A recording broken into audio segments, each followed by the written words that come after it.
बिस्मिल्लाहिर्रहमानिर्रहीम। एक या वेरिएंट कैटल की तरफ से तमाम दोस्तों व्यूअर्स को अस्सलाम वालेकुम। दोस्तों, अल्लाह की ज़ात से उम्मीद है कि आप लोग सब खैरियत से होंगे, खुश होंगे और आपके जो बर्ड्स हैं वो भी खैरियत से होंगे, खुश होंगे, क्योंकि आप उनका बहुत ज़्यादा ख्याल रख रहे होंगे। दोस्तों, आप लोग की खिदमत में हाज़िर हुआ हूँ 12 जून 2022 संडे के बर्ड्स के जाल रेट के सिलसिले में। और थोड़ी देर में इंशाअल्लाह ताला मैं ये आपके बर्ड्स के जाल रेट भी अपडेट कर दूँगा। लेकिन मेरी हर वीडियो में यही कोशिश होती है कि मैं आप लोगों से कुछ एक छोटा सा टॉपिक डिस्कस करूं जो कि हमारे बर्ड्स के लिए फ़ायदेमंद साबित हो।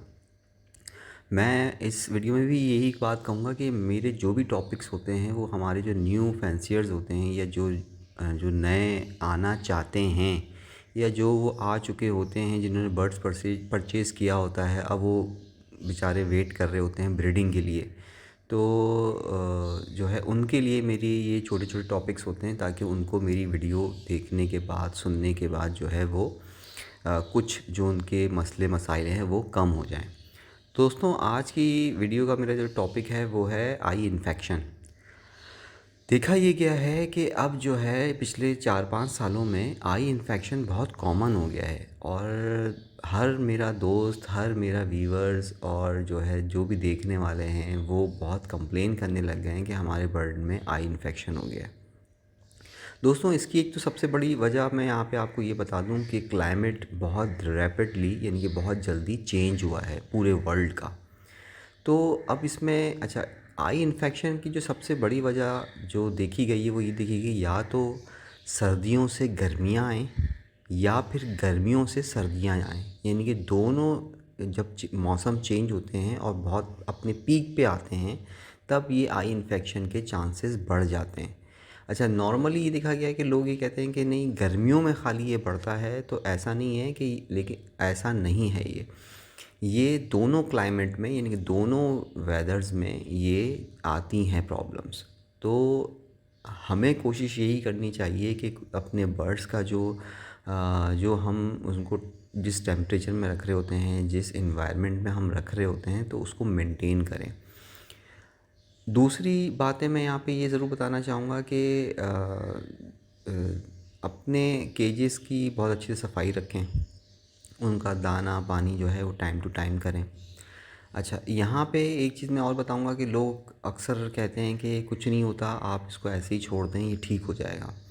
लेकिन मैंने भी ऐसे केसेस देखे हैं, यानी कि फ़िज़िकली मैंने ऐसे केसेस देखे हैं जो बेचारी बर्ड्स की आँखें जो हैं वो उन्होंने यही किया कि छोड़ दिया और कोई ट्रीटमेंट नहीं दिया। तो मैंने उन आँखों को, मतलब बर्ड्स की आँखें जो हैं वो ख़राब हो गई और उनमें पस पड़ गया और वो मतलब बाद में कुछ अरसे बाद वो डेथ हो गई उनकी। तो ऐसा नहीं है मेरे दोस्तों, आप लोगों ने ट्रीटमेंट देना है।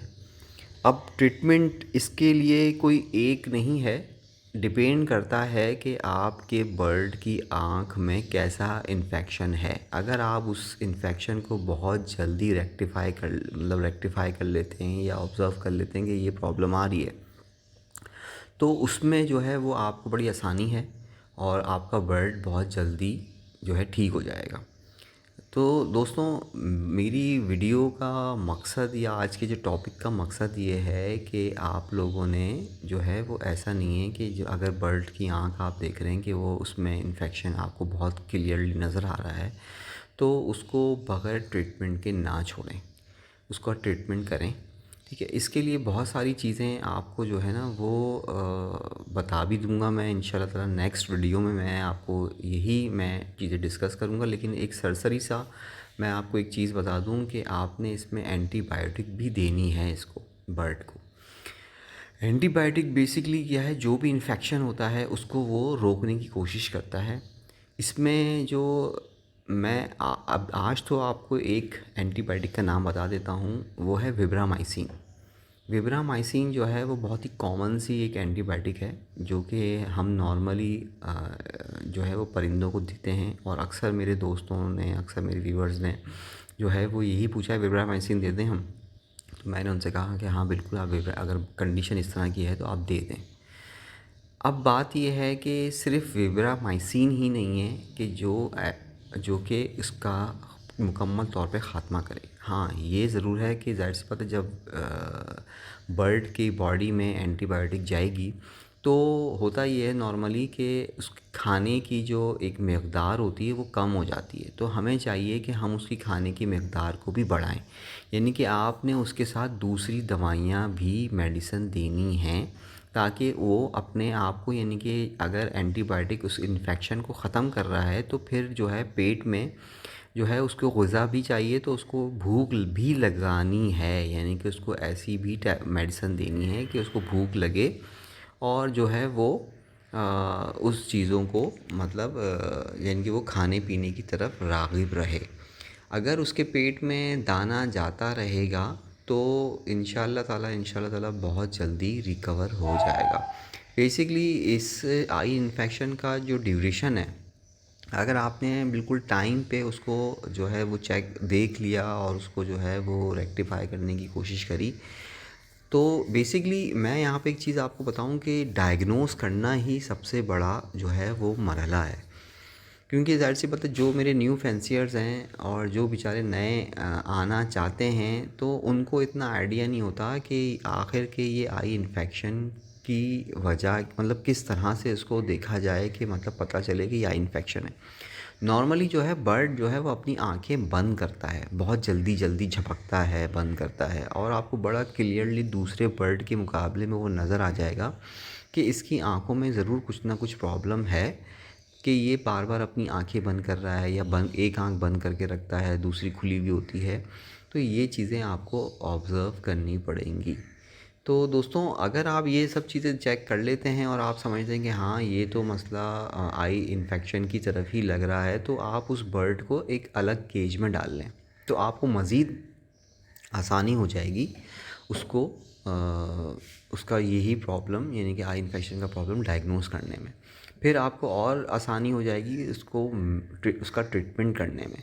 तो मेरी तो आपसे यही एक आपको एक मशवरा होगा कि आप जो है उसको बर्ड को अलग कर लें। दोस्तों, अब बात मैं आपसे वहीं पे से कंटिन्यू करूँगा कि आपने उसको सिर्फ़ एंटीबायोटिक नहीं देनी है कि जो उसका इन्फेक्शन ठीक कर रही है, आपको उसके साथ दूसरी मेडिसिन भी देनी है, ताकि आपका बर्ड जो है वो अपनी डाइट पूरी लेता रहे। अगर पूरी ना ले, एटलीस्ट खाता रहे, ताकि उसकी बॉडी में जो है वो इम्यून सिस्टम उसका स्ट्रॉन्ग बने। जब एंटीबायोटिक जाती है तो ये आप सबको, मेरे दोस्तों को बात पता होगी कि डॉक्टर भी कहता है कि अपनी डाइट जो है वो आपने अच्छी रखनी है, यानी कि हम इंसानों को भी यही कहा गया है कि जब आप एंटीबायोटिक ले रहे हों तो थोड़ी सी ग़िज़ा जो है वो आपने लेनी है। आपने ऐसा नहीं कि ग़िज़ा बिल्कुल बंद कर देनी है अपनी या कम कर देनी है।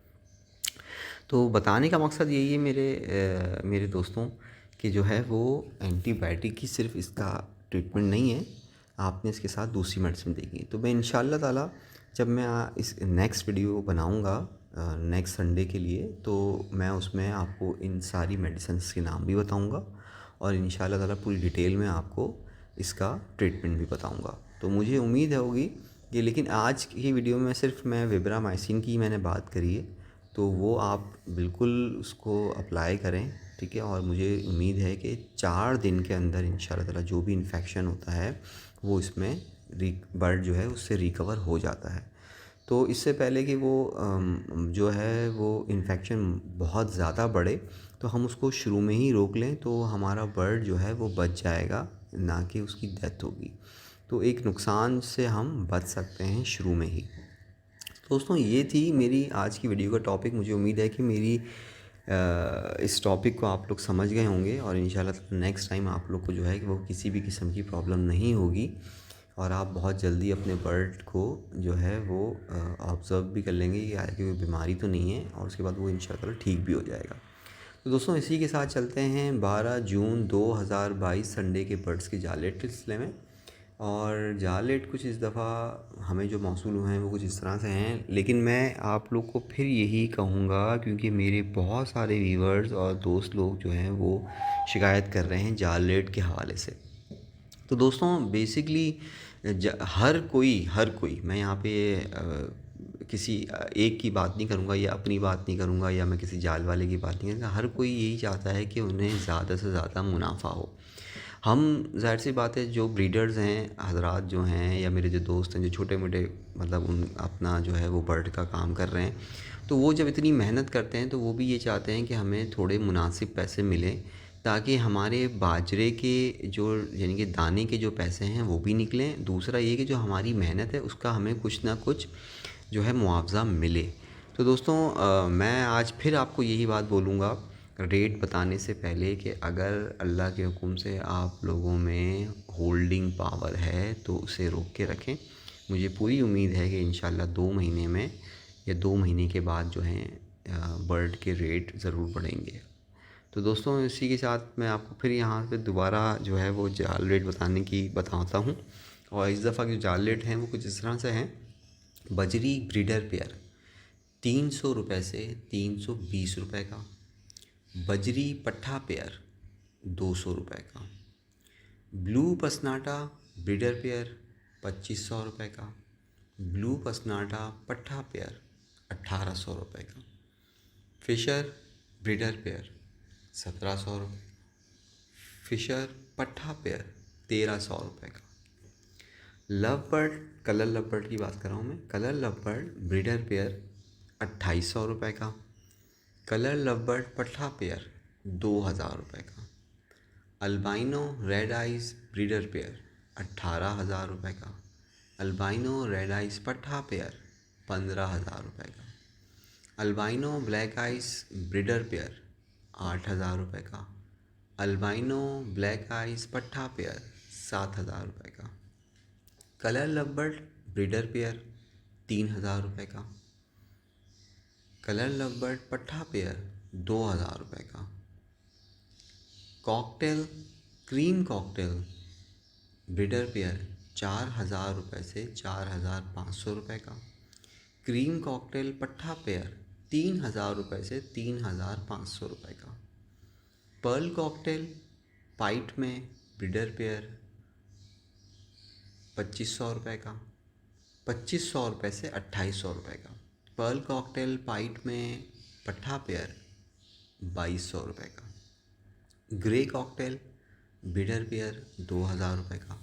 ग्रे कॉकटेल पट्ठा पेयर 1500 रुपये का। चारकोल ब्रीडर पेयर 3,000 रुपये का। चारकोल पट्ठा पेयर 2500 रुपये का। फिंच ब्रीडर पेयर 600 रुपये की। फिंच में सिर्फ ब्रीडर पेयर ही है जो 600 रुपये का ले रहे हैं। और diamond tail dove breeder pair 750 रुपये का। और डायमंड टेल डव पट्ठा पेयर 550 रुपये का। तो दोस्तों ये थे जो है वो 12 जून 2022 संडे के बर्ड्स के जाल रेट। मुझे उम्मीद है कि मेरी ये वीडियो भी आप लोग को पसंद आएगी और मेरे जो टॉपिक्स होते हैं वो भी आप लोग को ज़रूर पसंद आए होंगे। तो दोस्तों अगर आपको पसंद आए तो अपने दोस्तों के साथ ज़रूर शेयर करें, वीडियो को लाइक करें, बेल आइकॉन दबाएं और अपना बहुत सारा ख्याल रखें, अपने बर्ड्स का बहुत ज़्यादा ख्याल रखें। इसी के साथ मुझे और एक अवेरी को इजाज़त दीजिए। अल्लाह हाफ़िज़।